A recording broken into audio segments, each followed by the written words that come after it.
All right, let's begin. So this is my first video here. I'm making this because my friend was like, I was out fishing with my friend and he said he didn't know how to fish for trout. And for trout fishing is like the easiest way of fishing. Okay, so this is my basic setup. Okay, this is my favorite way to do this.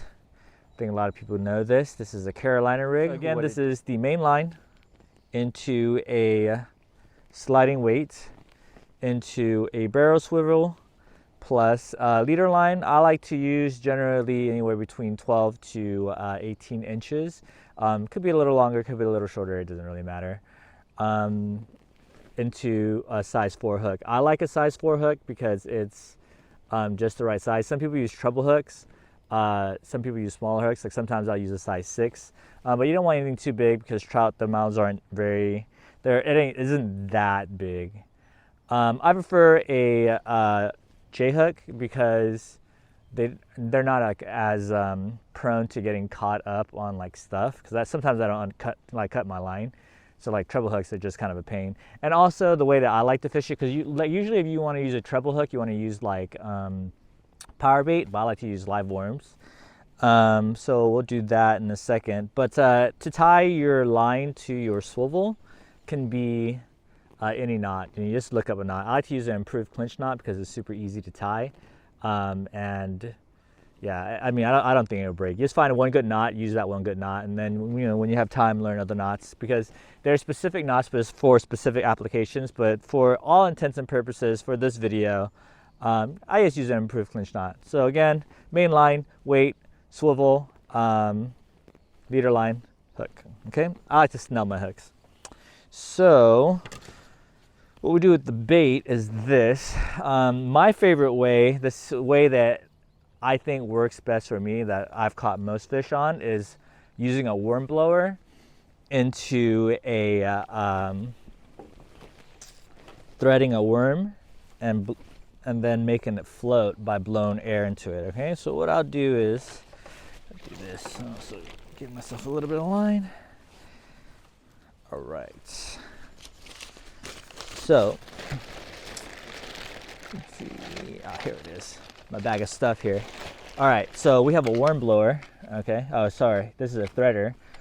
We need this. What we're gonna do is we're gonna use this and thread the worm onto the line, and then we're gonna use this worm blower, and this worm blower will blow air into it, and it will make it float. All right, so let's get this ready.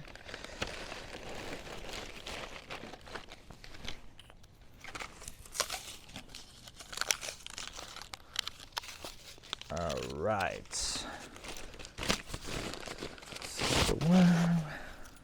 I like to use night crawlers when I fish for trout. Sometimes, like this rig that we use, this Carolina rig, will catch anything. You'll catch like a bass, a trout. You'll catch panfish, catfish. So it'll pretty much catch anything. This is my favorite way of doing what they call bottom fishing. With the floating worm, it's pretty good. I think it's good. Here's the night crawler. You see there's the neck. What you want to do is you want to poke a hole in through it, somewhere between 3/4, ½ inch. That's fine. Depends on how deep, how you prefer it. I usually like to do 3/4. Then you put the hook into the threader, right? So what it'll do is when the threader, the worm has gone all the way to the end, you see, and then you have the hook at the end of the threader. Give it a little bit of a bend. Slide the worm up the threader. It'll have to go through the hook. And now the worm is partly threaded through. Okay. Then you take the worm blower.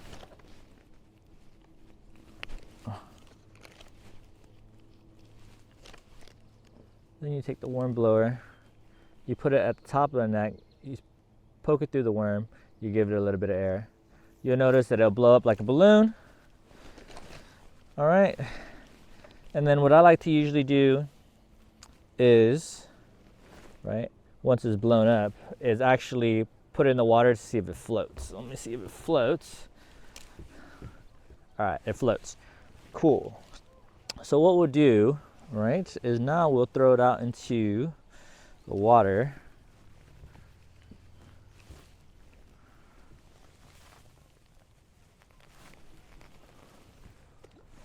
So it's in there. We'll let it sink to the bottom.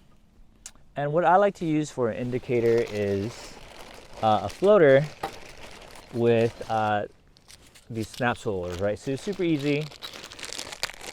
Just get a floater. I have all this new stuff because I packed all my stuff because I'm moving. We're gonna be doing our fishing videos from an island called Mauritius. It's gonna be a lot of saltwater fishing. So you just take a snap swivel. What I like to do is on the back of these, you can press the thing. Like there's like a little knob here. You press it, it puts up this hook. You slide the end of the snap swivel into it, and now you kind of have this. What you do is now that the main line here is at the bottom, you know what you can do is you'll put the ball and the strap swivel onto the line, and how it does it is it works as an indicator. So if the fish is biting, the ball might move upwards because it's taking the bait and it's moving with it, or sometimes it'll go downwards, right? Which means it's taking the bait but it's moving towards you. So if you see the ball go like up or down, then that means there's a fish on. Sometimes it's very slight, right? Sometimes it'll just be like a little wiggle. He's taking the bait.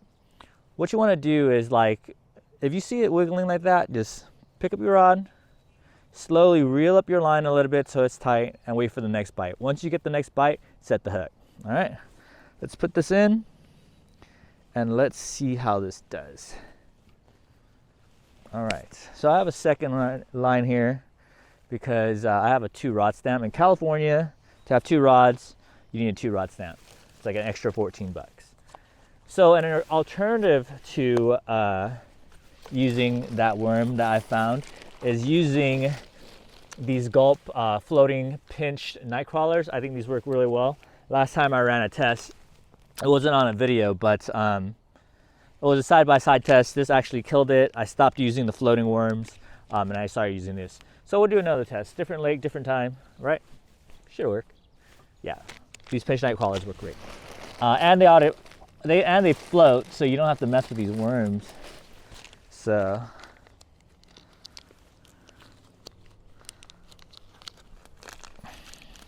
they also have like a scent to them.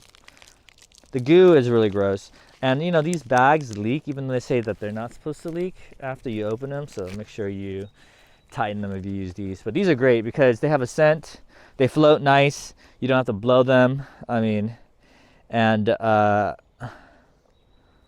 yeah, you just don't get as dirty.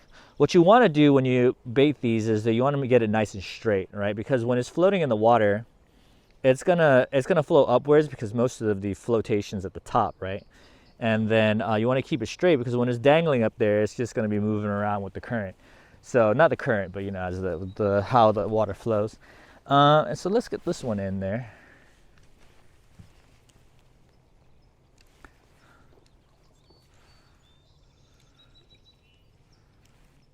We're gonna throw this one this way.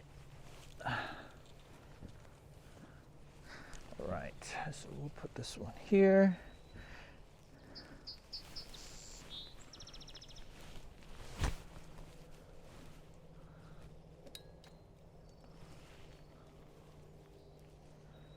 All right, this one, the bill's closed. And now we wait. See the balls moving? All right.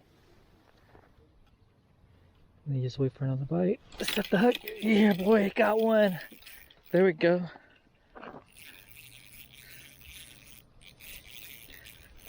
There we go. We're recording? Yeah, we're recording.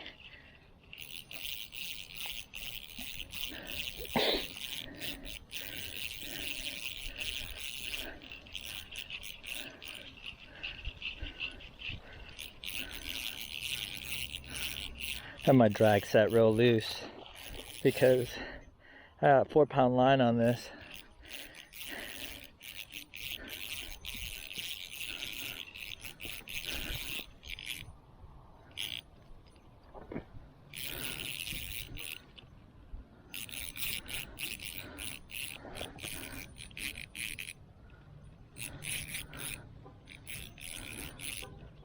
Oh, it's running.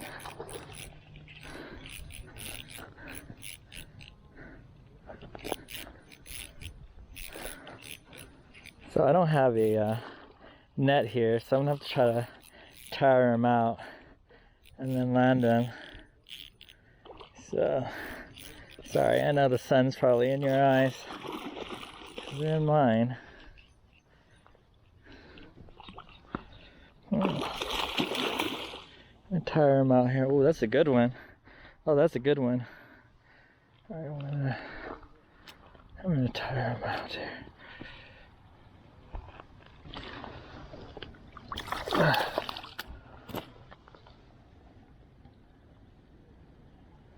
All right.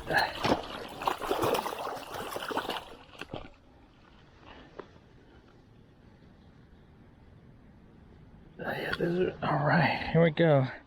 That's a good one. Yeah. All right, see? Sure. It's pretty big. Oh, that's pretty big, right? Nice. All right. See, oh, he choked that one too. All right. Let's get him out of here. Well, when they swallow it this deep, it's kind of hard to get out. Oh, actually, I can see the hook, so see if I can get it out. I'm gonna turn this off though. You guys don't need to see this.